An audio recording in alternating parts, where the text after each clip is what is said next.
संगीत मराठी.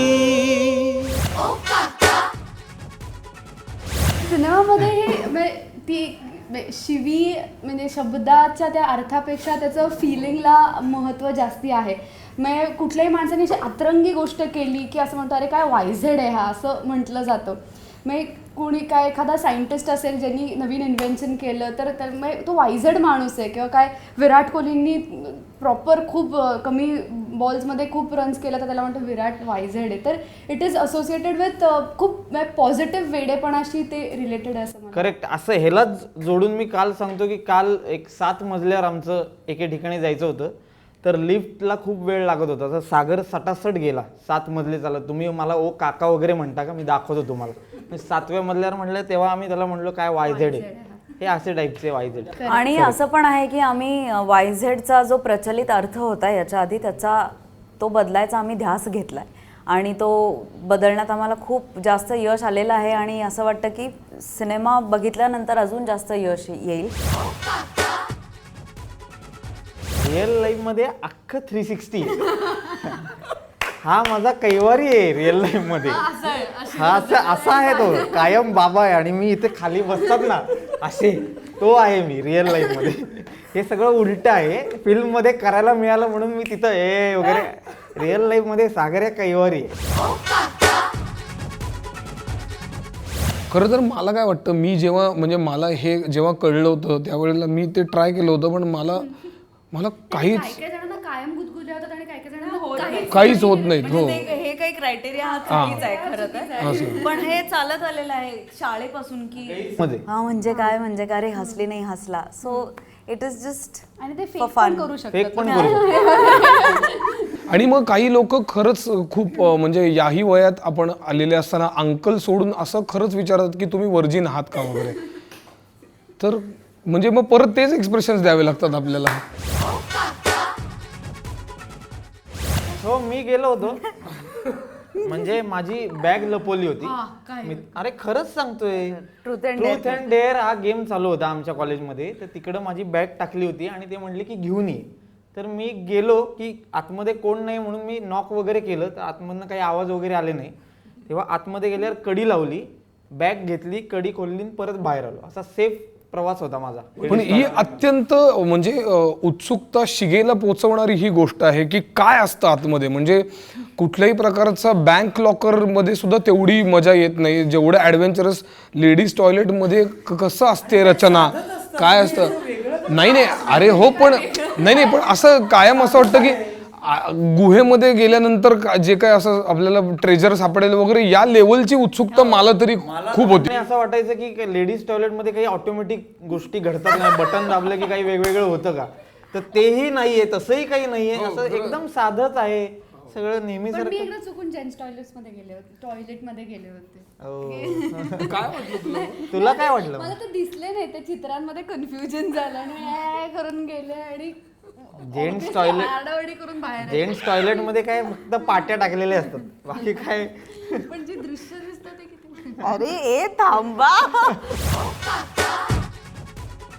हो, मी 460 DI tempo, नंतर रिक्षा, नंतर तो एमएटी वगैरे, तर नॉर्मल व्हॅन चालवली आहे. स्कूल व्हॅन असते ना, ट्रक नाही चालवली. तर ह्या गोष्टी आणि रिक्षा तर सर्रास चालवलेत. म्हणजे आणि रिक्षा म्हणजे माझे रिक्षा किस्से पण झालेले की एक मित्र रिक्षा नवीन घेतली म्हणून आला भेटायला, तर त्याला मी म्हटलं चल राईड मारू वगैरे म्हणून बसलो रिक्षात. सगळी मुलं मित्र वगैरे आम्ही बसलो आणि रिक्षा फिरवत होतो मी खूप. आणि फिरवता एका गाडीला घासली रिक्षा मी आणि पोलीस कंप्लेंट वगैरे पर्यंत गोष्टी गेल्या. ते काही सांगत नाही मी, पण असे रिक्षाचे अनुभव आहेत छानपैकी.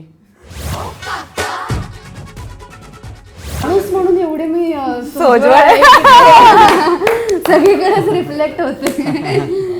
पण नाही, रमा माधव हे व्यवस्थित सोज्वळ असं काम होतं. पण मला वाटत नाही की अंतरा तिच्या आत एक काहीतरी खरेपणा दडला आहे. ती चांगली मुलगी आहे पण ती भयानक आगाऊ आहे.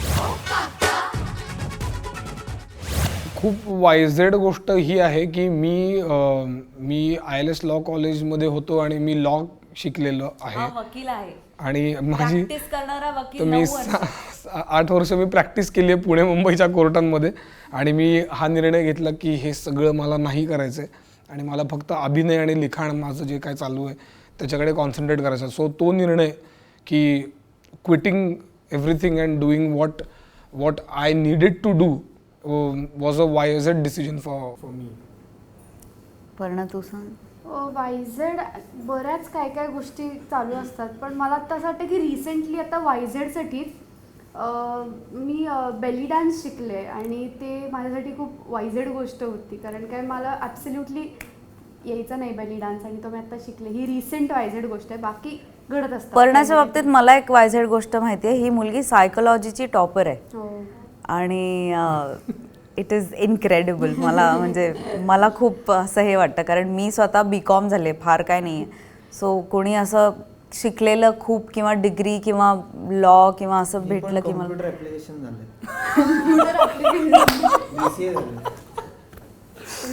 सो बरं तू सांग वायझेड काय गोष्ट. वायझेड माझं बरंच आहे, मी वायझेड मध्ये जगत आहे. तर वायझेड माझं पण आत्ता रिसेंटली वायझेड तेच की डान्सचा खूप जास्त कॉम्प्लेक्स होता. मला डान्स यायचा नाही आणि तो तुटला त्या तिघांमुळे, 3 जे कोरिओग्राफर आहेत ते. तर तेच वायझेड गोष्ट आहे आणि आता मला डान्सकडे बघायचा दृष्टिकोनच बदललाय, कारण आता मी प्रत्येक गाणी वगैरे टीव्हीवर नाचणारी मला बीट्स वगैरे आता कळू लागले टेक्निकल गोष्टी डान्स मधले. त्यामुळे आता मला कळते की काय कोणी किती एफर्ट्स घेतले असतील किंवा काय घेतलं असेल हे मला आता सगळं कळू लागलंय. तर त्यामुळे एक वायझेड बाजू माझी ओपन झाली असं मी म्हणेन. आणि सई आत्ताच म्हणाली की मी फक्त BCom आहे आणि हा लॉ झालाय आणि हा कम्प्युटर ॲप्लिकेशन आणि सायकोलॉजी वगैरे. BCom झालेली मुलगी आज ती 41वी फिल्म करते, तर हे सगळ्यात मोठी वायझेड इकडेच बसते. त्यामुळे तिला फारच अशी एका रॅक मध्ये इथून ते इथपर्यंत सगळ्या सिनेमांची स्क्रिप्ट ठेवली होती. ते विलक्षण दृश्य होतं. त्यामुळे अजून काय बोलायचं, अजून कोण, म्हणजे सगळ्या जगातली वायझेड हीच आहे. आणि ती उत्तम स्वयंपाक करते. ते एक वेगळंच आहे जे आणि तिच्याकडे स्वतःच काहीतरी सांगायला असणारच आहे. सो तू सांगावंस असं मी रिक्वेस्ट करतो. मी जेव्हा पहिलं नाटक केलं राज्य नाट्य स्पर्धेला सांगलीला, तेव्हा मला कळलं की मला प्रॉबब्ली ह्याच्यात करिअर करायचं आहे. मग मी दुसरं नाटक केलं अल्फा महाकरंडक एकांकिका स्पर्धेमध्ये आंतर महाविद्यालयीन. तिकडे मला एक सिरियल विचारली गेली आणि मी कशाचाही पुढचा मागचा विचार न करता हो म्हणाले आणि मी मुंबईला आले. I think that was the most wisest decision of my life. मी म्हणतो काका. हा आपण समोर बघूया, समोर बघूया. आता हा चाललाय तर मी नॉर्मल सागर देशमुखच आहे या सिच्युएशन मध्ये. ओके, आलो. ओ काका. संगीत मराठी.